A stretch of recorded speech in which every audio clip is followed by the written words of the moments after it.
Welcome back. Now, before jump to a particular numerical example, I must say you that using this Taylor series expansion, we may also reduce the order of the system.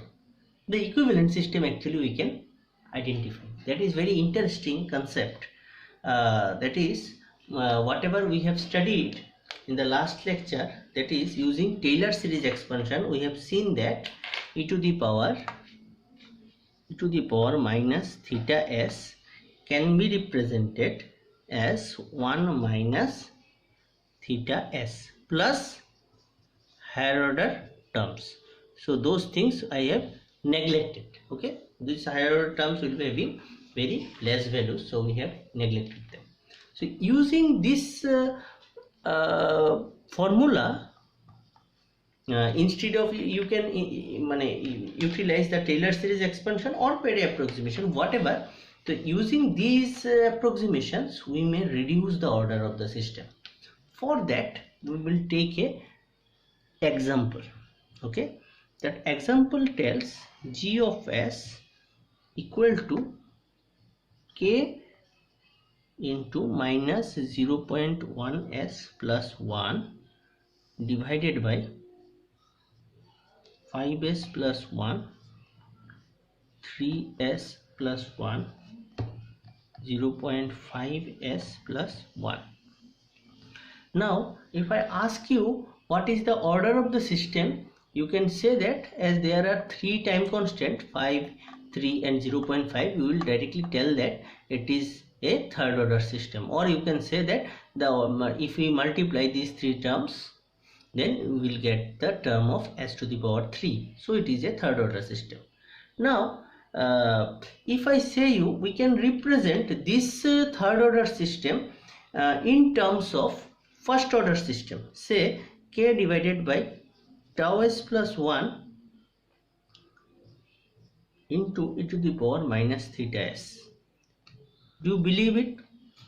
No, most of you will say that no, it is a third order system and it is a first order system. So we cannot represent this third order system in terms of first order system. But it is true that using this formula, we can represent this third order system in terms of first order plus dead time system.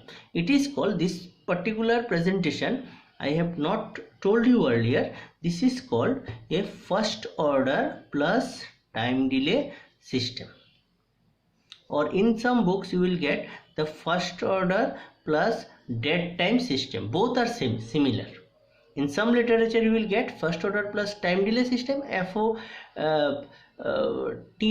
and in some books you will get FODT. Okay, and in some representation it is denoted as FOPTD and FOP dt. This P stands for plus, first order plus time delay and first order plus dead time. Okay, normally you can utilize this representation. Okay, in this way we can represent. Now our prime focus is how to represent this higher order system to a first order plus dead time system. How to represent it? For that we can utilize, I have already told you, I will utilize this formula e to the power minus theta s equal to 1 minus theta into s. Now you see, in this example we can represent minus 0.1 s plus 1 will be represented as, or you can say approximately represented as e to the power minus 0.1 s using this formula. Okay, and we can represent 1 divided by 3s plus 1 s e to the power minus 3s, and we will represent 1 divided by 0.5s plus 1 merely equal to e to the power minus 0.5s.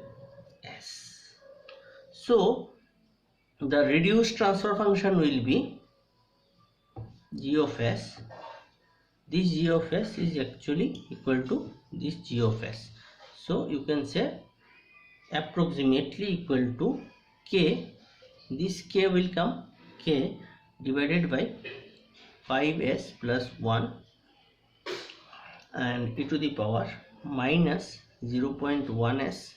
This one is represented by this 0.1s multiplied by e to the power minus 3s into e to the power minus 0.5s. So it will come k divided by 5s plus 1 multiplied by e to the power minus 3.6s. You see here.